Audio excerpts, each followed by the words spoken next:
اب یہ محبوبیت صفاتی ابراہیم علیہ السلام کو حاصل تھی، جس کی وجہ سے اللہ نے ان کو مقام خلت عطا فرمایا تھا، اور قرآن پاک میں ان کی اتنی تعریفیں اللہ نے کی ہیں، اتنی تعریفیں کی ہیں کہ بندہ حیران ہو جاتا ہے۔ اذ جاء ربہ بقلب سلیم، جب وہ آیا اپنے رب کے پاس قلب سلیم لے کر، اللہ اکبر، کیا سونے کا دل ہوگا جو ابراہیم علیہ السلام نے بنایا کہ اللہ قرآن میں اس کی تعریفیں کر رہے ہیں۔ شاکر لانعمہ، اللہ کی نعمتوں کا شکر ادا کرنے والے، اجتباہ وہداہ الی صراط مستقیم، اللہ نے چن لیا، خاص کر لیا اسے اپنے لیے۔ ارے میرے محبوب، آپ بھی ان کے نقش قدم پہ چلیے۔ ایک جگہ فرمایا وَإِبْرَاهِيمَ الَّذِي وَفَّى، اور وہ ابراہیم جس نے اللہ سے وفاداری نبھا کر دکھا دی۔ کیا وہ وفاداری ہوگی کہ اللہ تعریف کر رہے ہیں؟ اللہ فرماتے ہیں کہ ابراہیم علیہ السلام سے ہم نے بیٹے کی قربانی کا جو کام لیا، ان ھذا لہو البلاء المبین، یہ بہت بڑی آزمائش تھی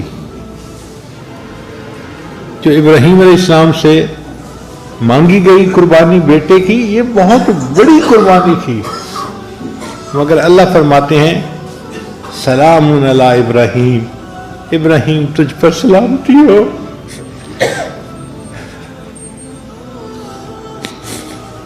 ابراہیم تو جیتا رہے، ہماری زبان میں اس کا ترجمہ یہ بنے گا، اب جیسے کسی بچے سے خوش ہوتے ہیں نا تو عورت دعا دیتی ہے، اے بیٹے تو جیتا رہے، سلام علی ابراہیم، بالکل یہی مانے، ابراہیم تو جیتا رہے، تو نے کتنی بڑی قربانی دی۔ اللہ فرماتے ہیں پھر ہم نے اس قربانی کو بعد میں آنے والوں کے لیے بھی جاری کر دیا، وَتَرَكْنَا عَلَيْهِ فِي الْآخِرِينَ سلام علی ابراہیم۔ تو ابراہیم علیہ السلام سے اللہ کو جو تعلق تھا، ابراہیم علیہ السلام کو محبوبیت صفاتی کا تعلق تھا، اللہ نے ان کو اپنا خلیل بنا لیا۔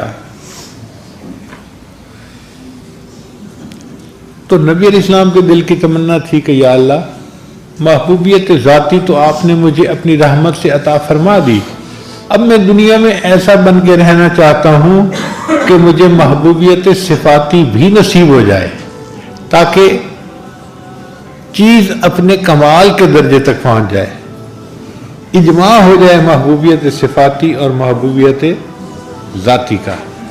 تو نبی علیہ السلام نے یہ درود شریف پڑھا، اللہم صلی علی محمد وعلی آل محمد کما صلیت علی ابراہیم وعلی آل ابراہیم انک حمید مجید۔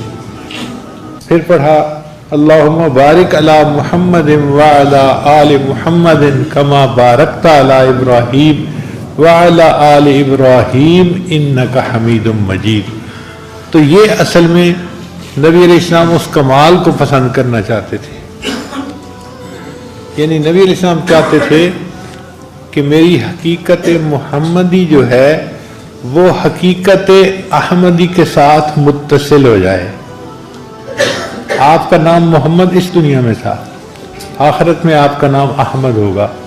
تو نبی علیہ السلام کی حقیقت کے دو پہلو ہیں، ایک ہے حقیقت محمدی اور ایک ہے حقیقت، جو حقیقت محمدی تھی وہ تمنا کرتی تھی کیا میں اللہ کا شکر گزار بندہ کیوں نہ بنوں، اللہ نے تو گناہوں کے معاف ہونے کا وعدہ فرما دیا۔ تو نبی علیہ السلام فرماتے ہیں افلا اکون عبدا شکورا، کیا میں اللہ کا شکر گزار بندہ نہ بنوں۔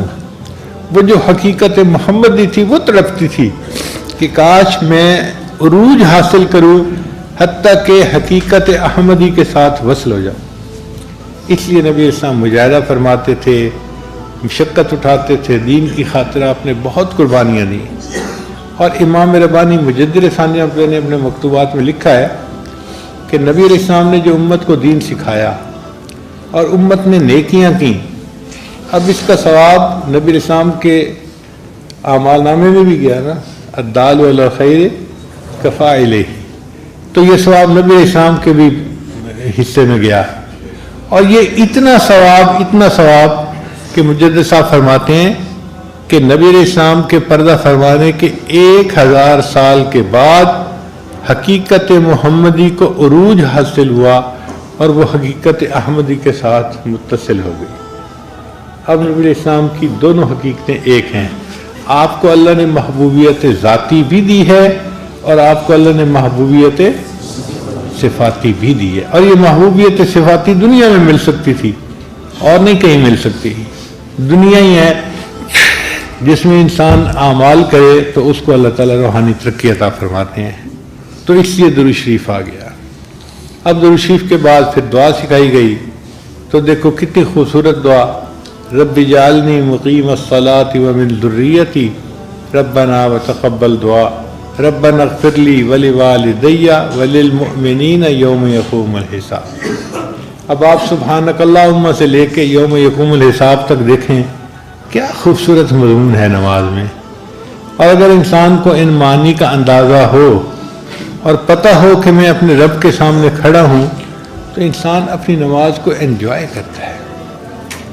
اس لیے نبی علیہ السلام فرماتے تھے قرۃ عینی فی الصلاۃ، میری آنکھوں کی ٹھنڈک نماز میں ہے۔ نبی علیہ السلام اس لیے فرماتے تھے ارحنی یا بلال، بلال اذان دے میری آنکھوں کو ٹھنڈک پہنچا دے۔ نبی اسلام نماز کے وقت کا انتظار کیا کرتے تھے، صبح پڑھتے تھے نماز، ظہر کا انتظار، ظہر پڑھتے تھے عصر کا انتظار، عصر پڑھتے تھے مغرب کا انتظار، مغرب پڑھتے تھے عشاء کا انتظار۔ مومن یا تو نماز پڑھ رہا ہوتا ہے یا نماز کا انتظار کر رہا ہوتا ہے۔ اور واقعی یہ نماز اتنی اعلیٰ عبادت ہے کہ جو نماز سے ملتا ہے وہ کسی اور نماز سے نہیں مل سکتا، کسی اور عمل سے نہیں مل سکتا۔ امام ربانی مجدد ثانی رحمۃ اللہ اپنے مکتوبات میں لکھتے ہیں کہ جو لوگ قوالیاں سنتے ہیں اور مست ہوتے ہیں اور بھنگڑے ڈالتے ہیں، یہ بیچارے وہ لوگ ہیں جن کو نماز کی حقیقت کا پتہ ہی نہیں ہے۔ اگر ان کو نماز کی حقیقت کا پتہ ہوتا تو یہ اس طرح موسیقی کے اوپر مست نہ ہوتے اور بھنگڑے نہ ڈالتے، بلکہ ان کو رکوع اور سجود میں وہ مزہ نصیب ہوتا جو دنیا میں کسی اور طریقے سے مزہ نصیب ہو ہی نہیں سکتا۔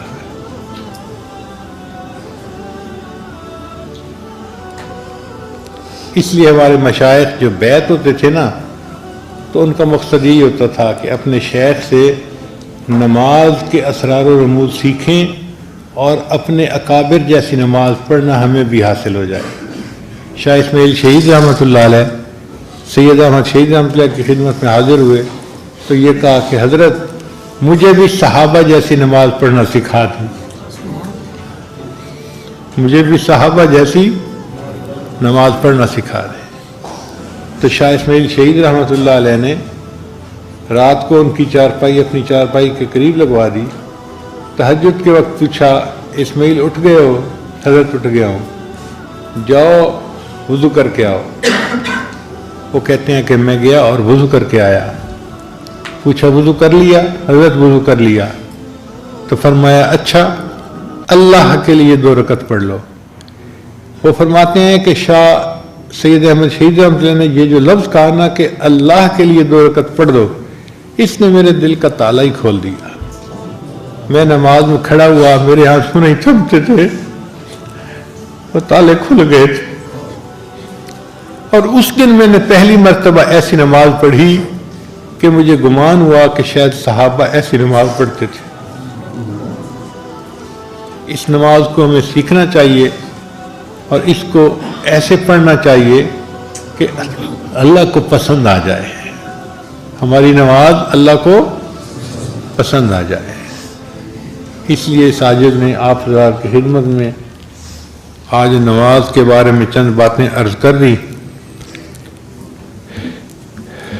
علامہ اقبال نے بہت عجیب شعر کہا ہے، عشق اگر تیرا نہ ہو میری نماز کا امام، میرا قیام بھی حجاب میرا سجود بھی حجاب۔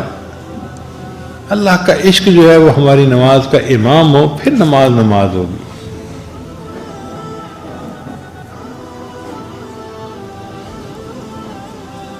اب اس سجدے کی ابتدا فرشتوں سے ہوئی تھی، کہ اللہ نے حکم دیا تھا اسجدوا لآدم، تو انہوں نے آدم علیہ السلام کے سامنے سجدہ کیا تھا اللہ کے حکم سے، اور اس کا اختتام انسان کے اوپر ہوگا۔ قیامت کا دن ہوگا، اللہ تعالیٰ اپنی ساتھ کی تجلی عطا فرمائیں گے، اور اس ساتھ کی تجلی کو دیکھ کر سارے مومنین سجدے میں جا فرمائیں گے، سوائے ان کے جو گنہگار ہوں گے یا غافل ہوں گے۔ مگر فرق یہ ہے کہ وہ جو قیامت کے دن کا سجدہ ہوگا نا، وہ شہود کا سجدہ ہوگا۔ آج تو ہم غیب کے سجدے کرتے ہیں نا، کہ سجدہ تو کر رہے ہوتے ہیں، محبوب سامنے نہیں ہوتا، آنکھوں سے نظر نہیں آ رہا ہوتا، اور انسان کی فطرت ایسی ہے، اس کا دل چاہتا ہے کہ کچھ نظر آتا۔ کبھی اے حقیقت منتظر نظر آ لباس مجاز میں، کہ ہزاروں سجدے تڑپ رہے ہیں میری جبین نیاز میں۔ اللہ کبھی آپ مجھے ظاہر میں نظر آئیں تو دیکھیں ہزاروں سجدے میری جبین میں تڑپ رہے ہیں آپ کے سامنے، میں ان کو ادا کروں۔ اور یہ تمنا قیامت کے دن مومن کی پوری ہوگی، اس کو شہود کا سجدہ نصیب ہوگا۔ کتنے خوش نصیب ہوں گے وہ لوگ جن کو اللہ تعالیٰ یہ نعمت قیامت کے دن عطا فرمائیں گے، اور وہ اللہ کے سامنے اس حال میں سجدہ کریں گے کہ ان کو اللہ کی تجلی نصیب ہو رہی ہوگی۔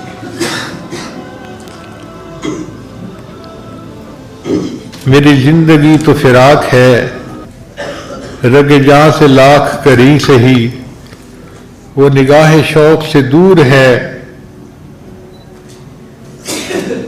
رگ جاں سے لاکھ کری سہی۔ شاعر کہتا ہے کہ اللہ تیرا بیت اللہ دیکھنے کا موقع تو ہمیں نہ مل سکا، کہ ہم جاتے تو بیت اللہ کے سامنے جا کے سجدے کرتے، چلے ہم یہیں سجدہ کر لیتے ہیں۔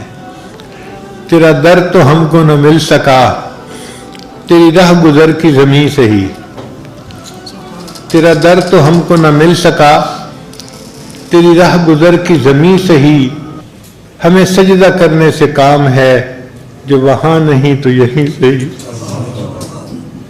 اللہ ہم نے تو سجدہ کرنا ہے نا، اگر نہیں زیارت نصیب ہوئی تو کوئی بات نہیں، ہم یہیں پہ سجدہ کرتے ہیں، مگر اس طرح کرتے ہیں جیسے آپ ہمارے سامنے ہیں۔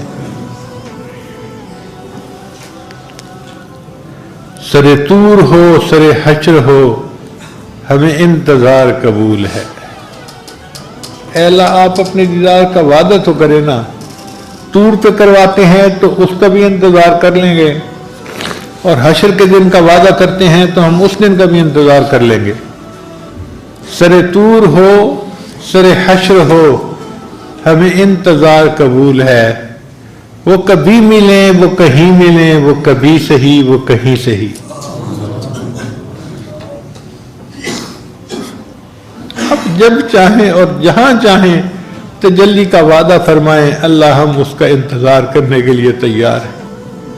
اللہ تعالی ہمیں بھی اپنے ان خوش نصیب بندوں میں سے بنائیں جن کو جنت میں اپنے رب کا دیدار نصیب ہو، اور وہ اس نعمت سے فیض یاب ہوں۔ وآخر دعوانا ان الحمد للہ رب العالمین۔